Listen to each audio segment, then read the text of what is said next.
Hello everyone, welcome to my channel with another new blog.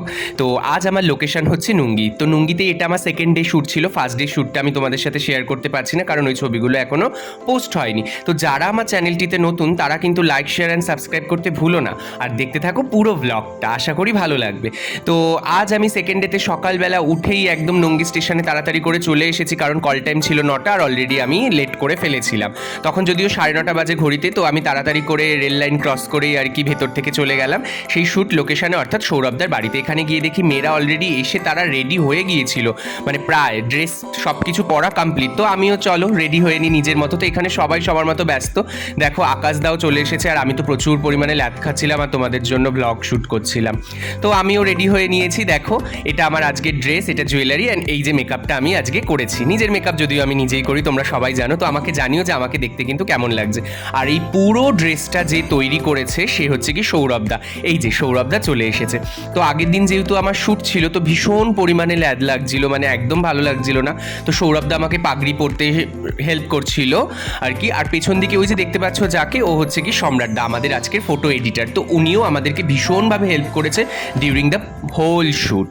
তো যাই হোক, চলো রেডি হয়নি। তো তোমাদেরকে একটা কথা বলি, যেহেতু এটা সেকেন্ড ডে শ্যুট নুঙ্গিতে, তো আমি সেকেন্ড ডে শ্যুটের ভিডিওটাই আগে পোস্ট করছি এই কারণেই, কারণ আমার কিন্তু ফার্স্ট ডে শ্যুটের এখনও পর্যন্ত ওরা ছবিগুলো পোস্ট করেনি। যেহেতু ওরা ছবিগুলো এখনও রিভিল করেনি, তো আমি সেই ব্লগটা এখনও পোস্ট করতে পারবো না। বুঝতেই পারছো, কিছু জিনিস কনফিডেন্সিয়াল রাখতে হয় আমাদের।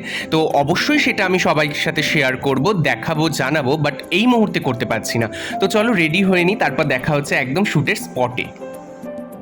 তো আজ আমাদের ওপেন এয়ার শ্যুট ছিল, যেটা ছিল সৌরভদার বাড়ির ছাদে। তো এখানটায় দেখো শ্যুটের সব প্রিপারেশন চলছে, লাইট সেট আপ অ্যান্ড সব কিছু তো চলছে। তো এই যে পেছনে হোয়াইট ব্যাকগ্রাউন্ডটা দেখছো, তো আমি পরে ছবি তোমাদের সাথে শেয়ার করব। আর শ্যুট করতে করতে জানো কি হলো, বৃষ্টি নেমে গেল। এত জোর সেটা বৃষ্টি, তোমরা দেখতেই পাচ্ছ যে কি মারাত্মক বৃষ্টি হচ্ছে। যদিও ওয়েদারটা কিন্তু রোম্যান্টিক ছিল, যে শ্যুট করতেও ভালো লাগছিল, কারণ অতটা কিন্তু গরম লাগছিল না। তো ওই দেখো ফ্লোরে চলে এসেছি, আর ওই যে শ্রেয়াদি আজকে এখানে শ্যামার চরিত্রে অভিনয় করছে, আমি উত্তীয়র চরিত্রে অভিনয় করছি।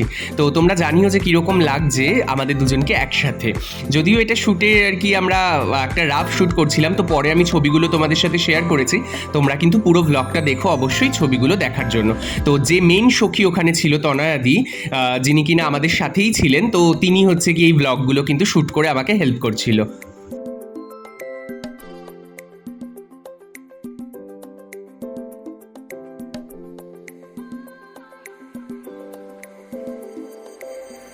তো সৌরভদা আমাকে ভীষণভাবে গাইড করছিল যে কীরকম এক্সপ্রেশন দিতে হবে, কীরকম করতে হবে, আরও লাউড আর আরও লাইট, এরকমভাবে কিন্তু আমাকে গাইড করছিল। তো আমি সেই হিসেবে আর কি দিচ্ছিলাম পোজ।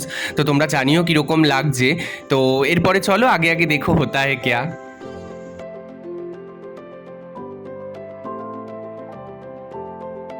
তো যেহেতু আমি একটা মেন ক্যারেক্টার করছিলাম উত্তীয়, যারা তোমরা শ্যামা নৃত্যনাট্যটা জানো বা রবীন্দ্রনাথের ড্রামাটা জানো তারা বুঝবে।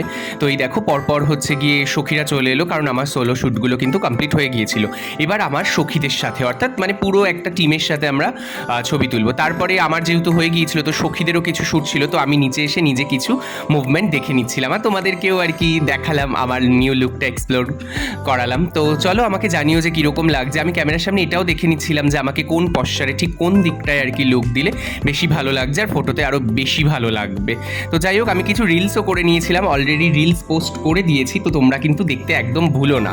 তো যাই হোক না কেন, জানিও আমাকে কেমন লাগছে। বারবার করে একটাই কথা বলবো, বিকজ আমি রবীন্দ্রনাথের এই নৃত্যনাট্যটি আগে কোনো দিন আর কি নিজে করিনি। তো এই দেখো এখানে ছবিগুলো আর কি শেয়ার করলাম আমি তোমাদের সাথে খুবই কম সময়ের জন্য। তো তোমরা কিন্তু আমাকে জানিও যে আমাকে কীরকম লাগছে, ছবিগুলো কীরকম লাগছে। আর ছবির পেছনে যে আঁকাগুলো না, সেগুলো কিন্তু সৌরভদার নিজের হাতে ড্রয়িং করা। আর এই দেখো এতগুলো গয়না আমাকে পরতে হয়েছিল, সব খুলে ছড়িয়ে ছিটিয়ে একটু এসিতে বসেছিলাম। তারপরেই আমরা চলে আসলাম দুপুরবেলা লাঞ্চ করতে। তো সবাই একসাথে, আর ওরা এত ফান লাভিং না। সৌরভদা তো গরমের চোটে পুরো একদম স্বাভাবিক, সারাদিন উনি এত খাটাখাটনি করেছে, তো পুরো একদম খালি গায়েই খেতে বসে পড়েছে। তো মারাত্মক ভালো ছিল বিরিয়ানিটা। থ্যাংক ইউ সৌরভদা আগেইন বিরিয়ানিটার জন্য। তো আমরা ভীষণ মজা করে খেলাম। তারপর আমরা রিহার্সাল করলাম শ্যুটের পরে, মানে যদিও টায়ার্ড লাগছিল, বাস কিছু করার নেই, কারণ খুব তাড়াতাড়ি 18ই আগস্ট গাইজ, আর কয়েকটা দিন বাকি। আর নৃত্যনাট্য, আর তার উপর হচ্ছে কি রবীন্দ্রনাথ, মানে বুঝতেই পারছো ভীষণ টাফ একটা বিষয়। তো আমার তো ভীষণ ভালো লাগছে। তোমরা কিন্তু অবশ্যই এসো, যারা যারা বাটানগরের চারপাশে থাকো, আর যারা যারা নাও বা থাকো তারা কিন্তু অবশ্যই এসো দেখার জন্য। তো এখানে আমরা রিহার্সাল করলাম অনেকক্ষণ ধরে। তো পুরো গল্পটা দেখার জন্য তো আসতেই হবে। আর আমাদের অভিনয়, অ্যাক্টিং, আমরা এত পরিমাণে আর কি এফোর্ট দিচ্ছি, এত পরিমাণে খাটাখাটনি করছি, তোমাদের কিন্তু সে তার জন্য আসতেই হবে দেখতে।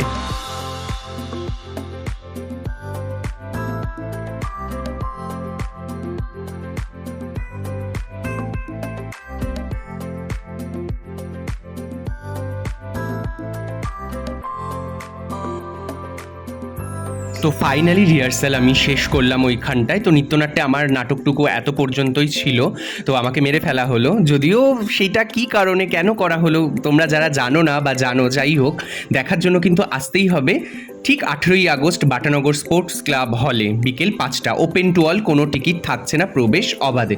তো যারা আমার চ্যানেলটিতে নতুন, আমি বাড়ি ফেরার আগে তাদেরকে আবার আর একবার মনে করিয়ে দিই যে আমার চ্যানেলটা কিন্তু সাবস্ক্রাইব করতে একদম ভুলো না। আর পুরো ভিডিওটা দেখার জন্য ভীষণভাবে ধন্যবাদ, কারণ তোমরাও একটা ডান্সারের কিন্তু স্ট্রাগলের লাইফে সাক্ষী হয়ে রইলে।